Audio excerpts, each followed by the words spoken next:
Style orang Indonesia menjawab pertanyaan itu gimana pertanyaan? Sehat Pak, sehat. Sudah makan belum? Belum.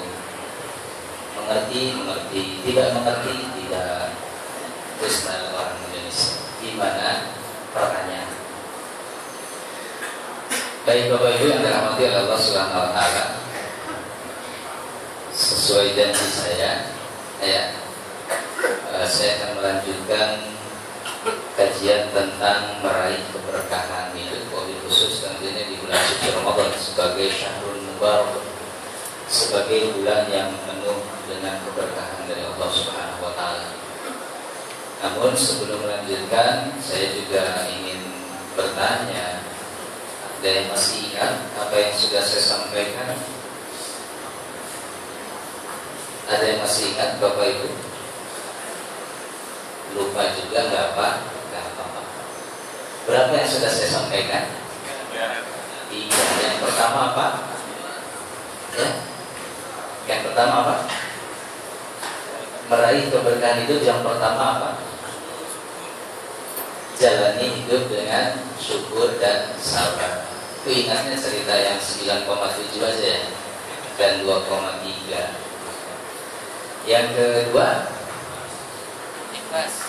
arahkan jarum pikiran, hati, perbuatan kita, amal ibadah kita hanya semata-mata mengharapkan ridho Allah Subhanahu wa taala. Yang ketiga, selalu membersihkan hati, karena kita sadar bahwa dalam perjalanan hidup kita, hati kita tidak pernah steril dari perbuatan dosa. Tidak ada yang suci dari perbuatan salah dan hilang. Maka qad aflaha man zakkaha wa qad khaba man dassaha.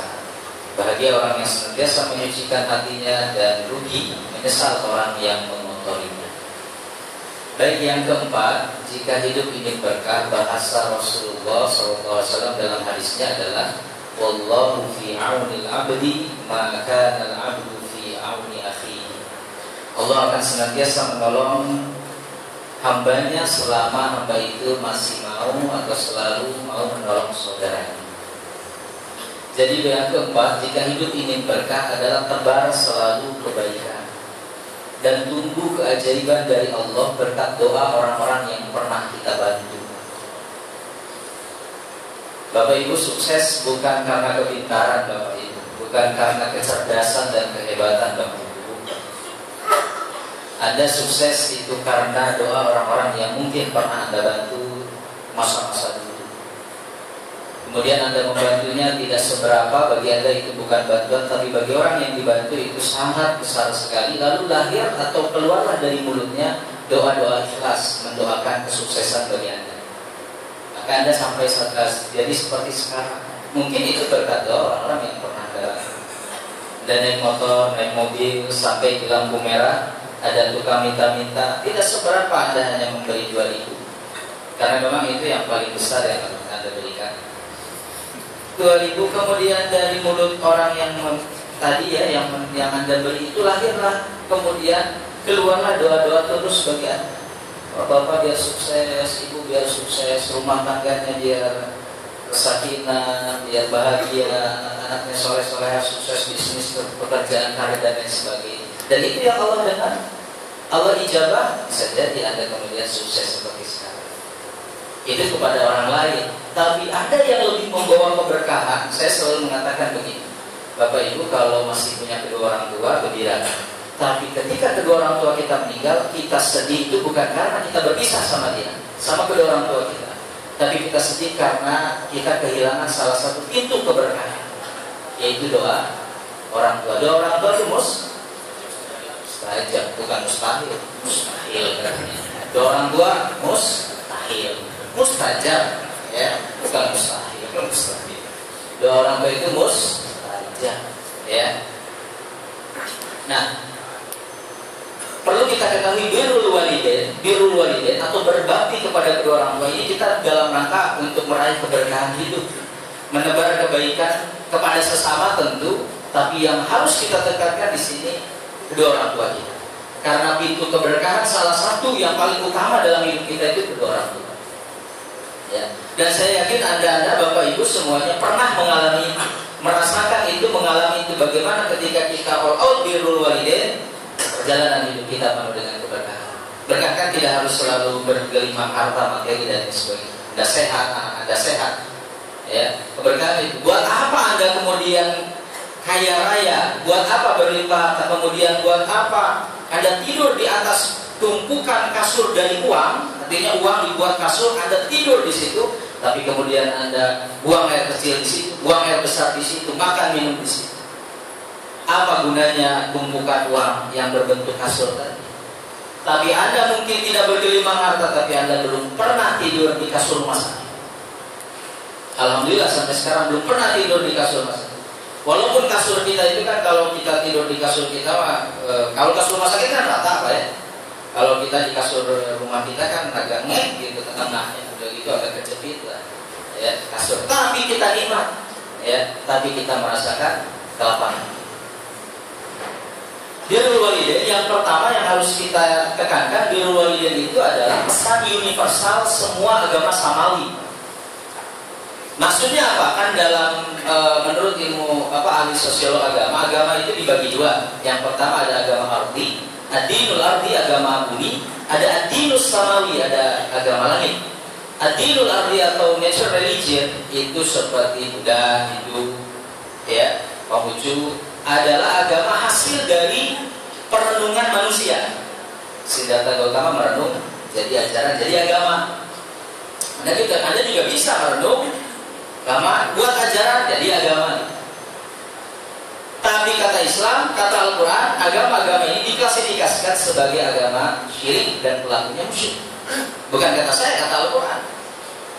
Allah Subhanahu wa taala menyebut itu. Ya.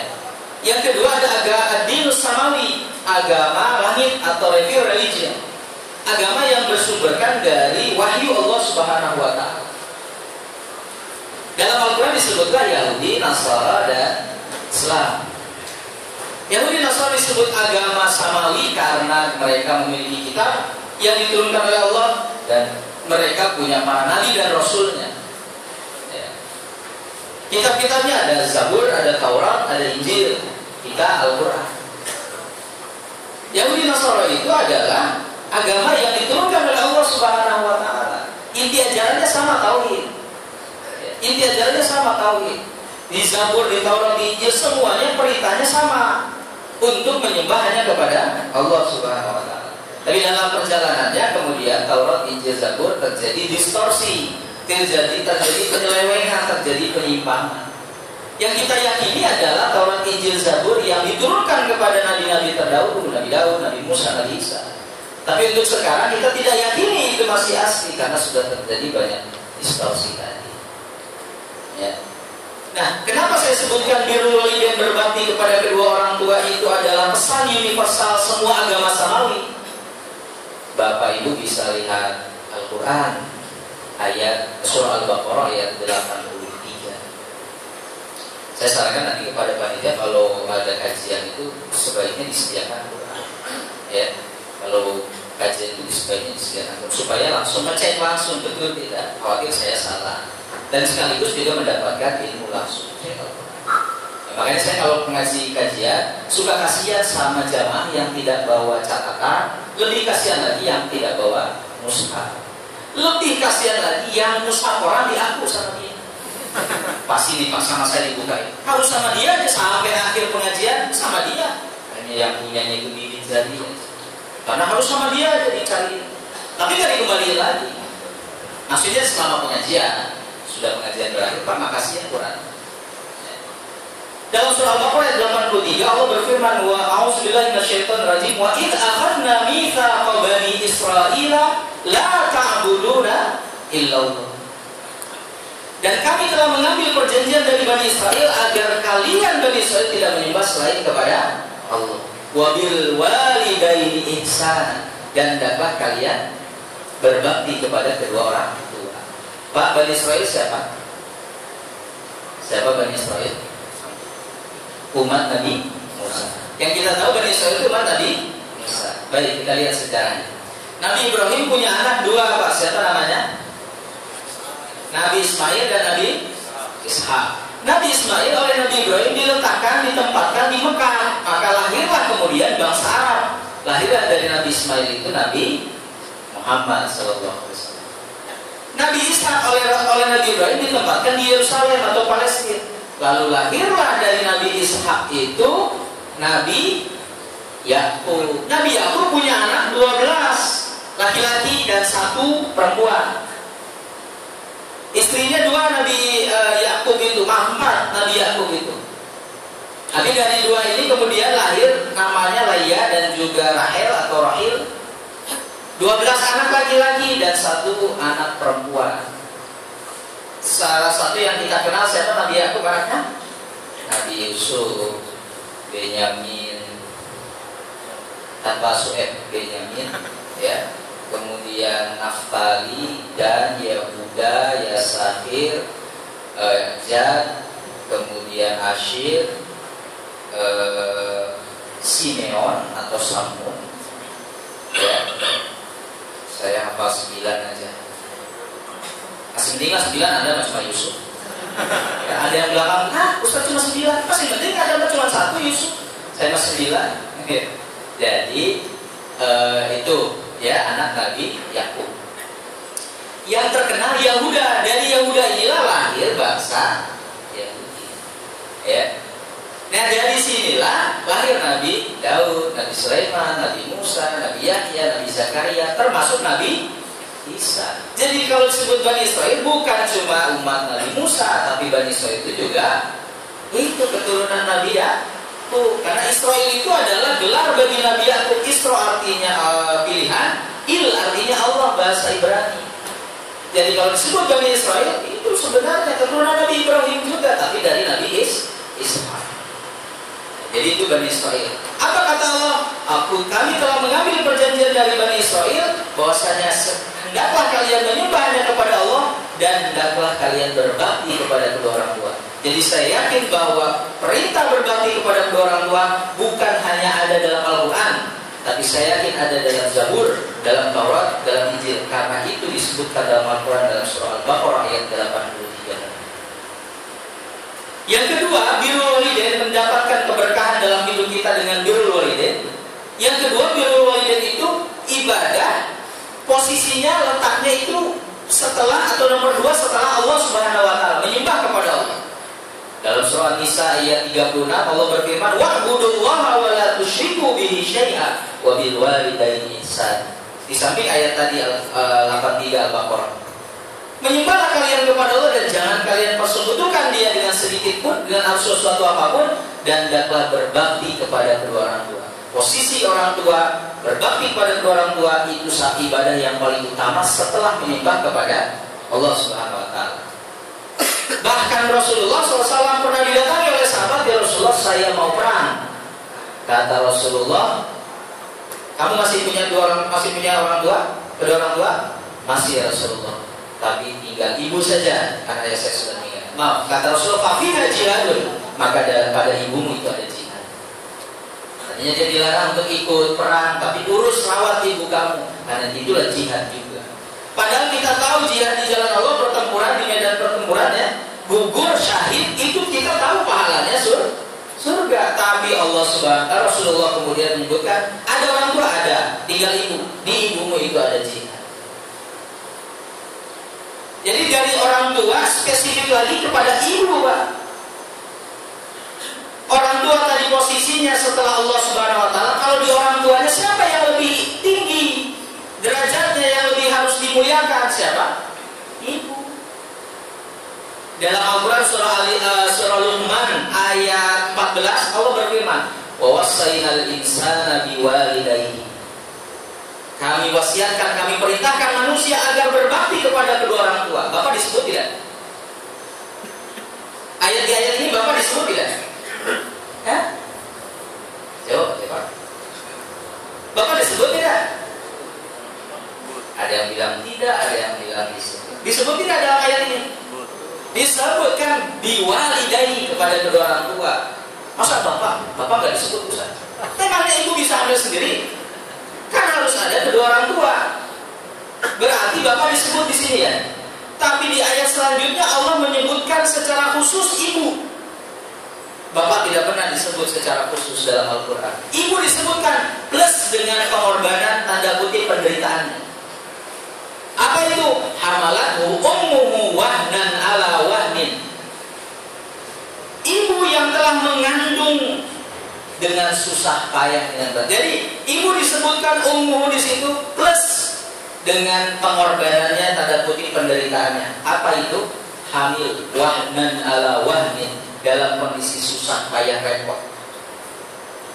Tanya bapak-bapak, apa penderitaan bapak-bapak? Ibu-ibu disebut apa penderitaan bapak-bapak? Cari nafkah, Ustaz. Cari nafkah tidak semenderita lahir, hamil dan melahirkan. Ya. Tidak semenderita hamil dan melahirkan. Tambah juga menyusui, tambah menyapi. Ya. Tapi ibu-ibu yang disebut oleh Allah Subhanahu wa taala. Kenapa susah payah? Kenapa repot? Saya pernah baca sebuah data di Jawa Barat. Ini saya ambil Jawa Barat karena memang jumlah penduduknya mungkin paling banyak di antara provinsi seluruh Indonesia, 37 juta. Di Jawa Barat angka kematian ibu yang melahirkan itu tinggi, 500 yang melahirkan, 1 orang yang meninggal. Kemudian sekarang ditekan menjadi 1000 yang melahirkan, 1 orang yang meninggal. Kenapa? Itu menunjukkan wahnan ala wahnin. Wajar kalau disebut antara hidup dan mati. Tapi saya tidak pernah membaca data bapak-bapak yang mengamili ada yang meninggal per 1001 gitu. Tapi ibu-ibu yang hamil melahirkan meninggal 500 1 orang atau 1000 1 orang. Jadi ibu disebut di sini Pak dengan sebutan yang khusus. Bahkan dalam hadis Rasulullah, Rasul menyebutkan tingkatannya. Berapa sih levelnya, berapa di atas ke bapak itu harus kita hormati ibu. Kata Rasulullah, sahabat bertanya, ya Rasulullah, siapa yang harus saya pergauli dengan baik di dunia ini? Kata Rasul, ibumu. Yang kedua ibumu, yang ketiga ibumu, baru bapak. Dalam hadis 3 level disebut di antara dibandingkan bapak. Ya. Saat ini saya sedang membela ibu-ibu. Ya. Jadi di dalam hadis 3 level. Di dalam Al-Quran disebut penderitaan, pengorbanannya di hadis khusus 3. Bahkan ada hadis yang menyebutkan dan para ulama membolehkan kalau kita sedang sholat ada panggilan ibu, boleh dibatalkan. Misalnya Pak Agus lagi sholat, maaf kalau ada kesalahan. Pak Agus tuh lagi sholat, Allahu Akbar, dipanggil sama ibunya, Gus, udah aja batalin. Iya Pak, ada apa? Kamu lagi ngapain? Lagi sholat. Oh lagi sholat, udah terusin. Maksud terusin itu diulang dari awal, bukan tinggal tahiyat tuh. Enggak, tetap dari nol ya. Oh lagi sholat, mama nggak tahu kamu lagi sholat. Ya udah, silakan kita sholat. Ya udah diulang lagi. Jangan menurut mama manggil tuh tak pernah tahiyat. Jadi harus diulangi lagi dari awal. Ya, itu boleh. Ya. Tapi yang umumnya adalah mengeraskan bacaan kita ya. Yang umumnya gitu. Ada yang bertamu, ada apa? Dikeraskan. Misalnya Agus Allahu Akbar. Agus, Sami Allahu Akbar. Masih manggil dia Agus, Rabbana walakal hamdu. Masih manggil juga Agus, At-tahiyyatul mubarak. Kalau itu si nyentak itu tidak boleh. Ya, biasa saja Allah Akbar. Sami Allah ini keraskan. Ini enggak sambil nyentak. Ya. Itu tidak boleh. Tapi menunjukkan betapa mulianya seorang. Birrul walidain bisa membuka pintu keberkahan dalam hidup. Ada sebuah kisah nyata. Saya punya kakak kelas kuliah di ITB. Saya Mesir, beliau di ITB, kemudian cerita. Ketika kuliah di ITB itu ayahnya meninggal. Walaupun dia dapat beasiswa, akhirnya dia harus berjibaku untuk menyekolahkan adik-adiknya dan membiayai hidup orang ibunya. Dari situ dia berazam, saya pengen kalau mau birrul walidain khusus kepada ibu karena waktu itu masih ada. Dan saya ingin menyekolahkan adik-adik saya. Akhirnya dia jadi mahasiswa abadi di ITB-nya sambil jualan di Bandung, sambil jualan combro, sambil jualan bala-bala apa yang dia bisa, kredit apa kredit. Yang penting bisa anak adik-adiknya di sekolah. Sampai kemudian lama selesai, adik-adiknya sudah selesai, sarjana bahkan sudah menikah, dia belum menikah. Padahal menikahnya itu kalau nggak salah saya tidak sempat lagi 35-36 tahun. Ya, ini tentu kabar gembira bagi yang telah menikah. Ternyata ada teman gitu. Ya. Nah, ketika disuruh menikah oleh ibunya, ya, nah kamu tuh nikah dong, adik-adik kamu sudah selesai sarjana, sudah menikah, kamu belum menikah. Akhirnya dia mengatakan kepada saya, Ustaz, saya sebenarnya tidak mau membawa calon istri untuk saya itu ke ibu saya. Lalu saya minta persetujuan beliau karena sayang, kasihan sama saya, beliau menyetujui, padahal tidak saya tidak mau begitu, Ustaz. Karena saya sudah kadung, sudah terlanjur birrul walidain, saya mengatakan kepada ibu saya, dia manggilnya mak. Sekarang saya ikut pilihan mak aja milihin buat saya. Ya, mak aja milihin. Kalau dapat hari ini besok harus nikah, saya siap. Yang penting syarat dan rukunnya terpenuhi. Yang penting perempuan, mak. Ya kalau laki-laki banyak di kantor. Yang penting perempuan. Pokoknya gimana pilihan mak? Yang penting soleha. Saya ikut. Alhamdulillah, karena nurut tadi sudah diluluhin. Itu kan suami ibunya. Sampai sekarang rumah ibunya itu sudah direnovasi, yang tadinya dulu reot dan dibaguskan. Dia juga adik-adiknya. Pokoknya memang hidupnya total untuk birrul walidain. Nah, saya melihat ini kisah nyata dan mungkin dialami oleh bapak ini. Bagaimana kemudian berbakti kepada kedua orang tua itu bisa membuka pintu keberkahan seluas-luasnya di dunia dan akhirat. Kenapa, Pak? Karena ada ibadah yang hanya bisa menembus ruang seperti sholat fisik, ya. Tapi kalau bapak-bapak sudah meninggal kan tidak ada kewajiban lagi sholat. Tapi ada ibadah yang bisa menembus ruang dan waktu. Birrul walidain. Kalau orang tua kita masih ada, berarti isi ruangnya, fisiknya.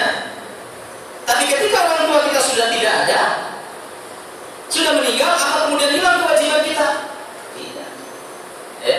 Ternyata tetap ada kewajiban kepada kedua orang tua, walaupun beliau berdua sudah meninggal. Jadi orang tua ibadah kepada orang tua, maksud ibadah di sini berbakti, memuliakan, itu adalah ibadah yang bisa menembus ruang dan waktu, fisik dan ruhnya. Nah, kita yakin ruh orang tua kita walaupun sudah meninggal, ruh fisiknya yang hancur, tapi ruhnya itu masih hidup dalam genggaman Allah Subhanahu Wa Taala. Itu kita yakin. Dan itu kan ada perintahnya dari Rasulullah SAW. Bagaimana cara aku birrul walidain kepada orang tuaku yang sudah meninggal, ya Rasulullah? Satu, kata Rasul, mendoakan. Yang kedua, melanjutkan amal-amal baiknya, cita-cita baiknya. Misalnya di sini ada Pak Hasan misalkan, dia punya orang tua. Nah, ibunya yang terakhir meninggal itu punya niat baik.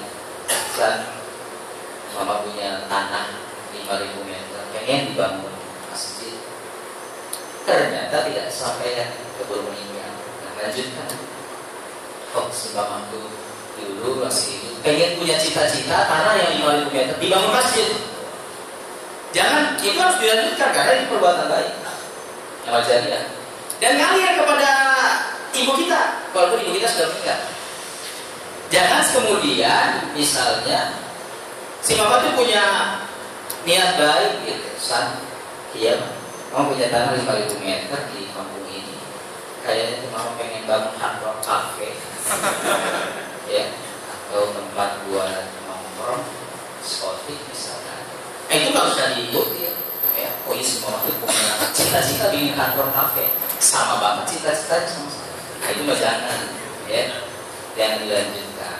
Jadi bisa menembus ruang dan waktu. Yang ketiga, sambungkan silaturahim dengan kerabat kedua orang tua kita, sahabat dan lain sebagainya. Nah, meraih keberkahan itu bisa dari sini, atau bisa dengan sesama tentunya. Wallahu fi aunil abdi ma kana al-abdu fi auni akhi. Allah senantiasa menolong hambanya selama hamba itu masih mau menolong saudaranya. Itu harus kita yakini, ya. Jadi ketika kita membantu saudara kita, teman kita yang sedang membutuhkan, bukan karena kita kaya, tapi kita berharap ketika kita dalam kondisi sulit, Allah berkenan hadir membantu kita. Ya. Karena kan dunia itu berputar, ya, fluktuatif. Tidak ada dalam satu posisi saja kita di atas. Suatu saat kita ridho berarti suatu saat kita juga akan membutuhkan pertolongan. Nah, kita berharap Allah yang langsung menolong kita, tentu melalui wasilah orang-orang yang baik yang di sekeliling kita. Nah, itu terkait dengan poin keempat, bahwa ingin meraih keberkahan hidup maka tebarlah kebaikan selalu dan tunggu keajaiban dari doa orang-orang yang pernah kita bantu. Keajaiban dari Allah tentu berkat doa orang-orang yang ikhlas yang pernah kita bantu. Ini ada kisah nyata, Pak. Saya punya cerita. Mau dengar nggak? Mau dengar? Mau atau mau banget? Ada seorang ibu-ibu zaman sekarang, ini khusus ibu-ibu zaman sekarang, walaupun sudah usia agak tua gitu ya, itu kan pengen narsis juga, Pak. Jadi kalau sedang nunggu taklim, ustadznya belum datang, sedang kajian gitu, ustadznya belum datang, tuh ibu-ibu agak sibuk di masjid itu atau di rumah tempat taklim itu, foto-foto, cekrek. Nanti upload di BB-nya atau di Facebook-nya, sedang nunggu ustadz. Kan gitu ya, saya baca, saya bilang narsis. Nah, ada seorang ibu yang nggak punya HP kamera, HP-nya itu biasa, HP jadul. HP-nya itu biasa. Kemudian dilihatin aja, tapi kemudian ngomong ke ibu sebelahnya, Mbak, HP kamera berapa sih harganya? Oh, belum punya kan? Belum. 3 juta sudah bagus fiturnya sudah lengkap. 3 juta ya, dan saya akan nabung dari uang belanja, sisa belanja per bulan dari suami saya 500 sebulan. Berarti berapa bulan? 6 bulan. Sampai bulan ke-6 betul dapat 3 juta karena saking kepengen punya HP kamera dan bisa narsis. Jadi kalau ustaz terlambat tuh cekrek ya. Sedang nunggu ustaz atau apa. Pas mau beli HP kamera ya sudah dapat 3 juta. Telepon suaminya, Pak. Ya nggak ada, Pak. Bapak pulang awal ya, kalau bisa jam 4:30 udah ada di rumah. Antar mama beli HP. Ya deh, nanti Bapak izin. Mudah-mudahan diizinin sama atasan Bapak. Ya udah. Tapi kamu punya uangnya, jangan Pak Jaya minta sama Papa. Ya, oh tenang, Mama sudah punya uang. Pokoknya nanti HP Papa kalah sama Mama. Ya, oh ya sudah, Papa tenang kalau begitu. Dan begitu tutup telepon, nggak lama ada yang salah itu ke rumah ibu ini. Suami juga sudah tutup telepon di kantor. Assalamualaikum, waalaikumsalam, masih buka. Oh, Mang Wawan. Mang Wawan itu dari Soreang, Bandung. Ya. Mawar, apa kabar? Masuk Mawar. Duduk ya, karena ini orang Sunda. Ya. Begitu duduk, ngobrol ya, basa-basi, Mawar itu. Neng, karena ini keponakan. Kamu belum tahu berita? Mama kena musibah. Berita apa? Belum tahu, nggak ada kabarnya. Bicici itu dirawat di rumah sakit. Bicici itu suami istrinya Mang Wawan. Mang Wawan tadi dari mana, Pak? Soreang, dari Pak. Harus jelas pelaku. Ya. Nah, setelah itu belum tahu, nggak ada kabar ke saya ke suami, kata si istrinya itu apa perempuan ini. Ya Bicici itu sakit dirawat sudah seminggu, tapi besok sudah bisa pulang. Tapi Mama kesulitan dana ya. Mama masih kurang uang 3 juta. Mama bisa nggak pinjam aja dari pinjam. Nanti Mama akan ganti setiap bulan dari uang pensiun Mama 100.000. 30 bulan. Ya. 30 bulan. Terus sabar.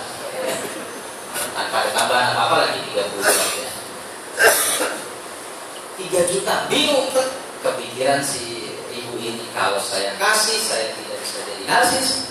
Kalau enggak dikasih, saya tega banget sama bapak sendiri, sama diri sendiri. Akhirnya dia bismillah. Kan saya punya uang 3 juta. Langsung dikeluarin. Padahal itu yang buat beli HP. Dikeluarin dari lemari di kamar. Gak usah pakai ganti 100.000 lah per bulan lagi, cuma 100.000 lagi 30 bulan. Pokoknya ini ikhlas saya kasih ke Mama, bawa, kemudian tembus administrasi rumah sakit, Bicici biar pulang, dirawat di pemulihan di rumah, biar ngumpul lagi sama Mama dan keluarga.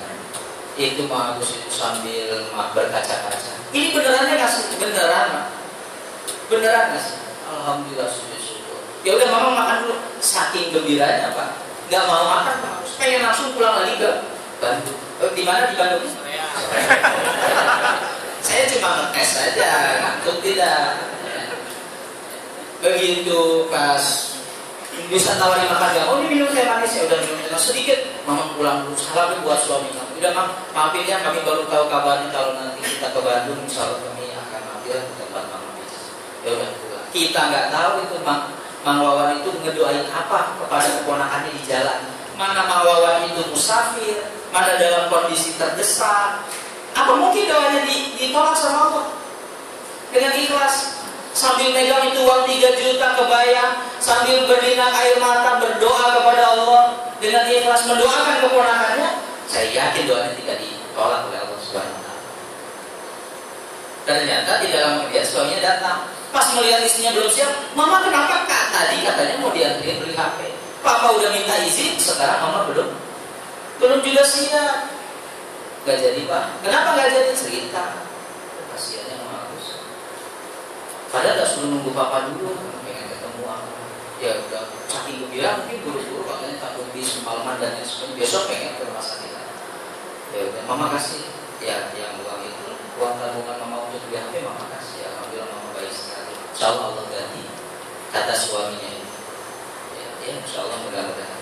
Kata suaminya kemudian, mak, tadi setelah mama nelfon papa, atasan papa itu manggil ke ruangannya. Papa dikasih bonus 6 juta. Cash, ini beneran pak?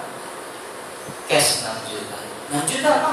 Tadi tetangga sebelah nelfon, nanyain udah belum beli HP-nya? Belum. Kata yang tetangga sebelah, jangan nggak usah mahal, 3 juta, 2 juta juga HP sudah bagus kamera. Jadi pak, sini 2 juta, yang 4 juta buat beli perhiasan. Jadi double, ya. Jadi yang 2 juta buat HP, 4 juta dapat buat perhiasan. Kata suaminya tuh,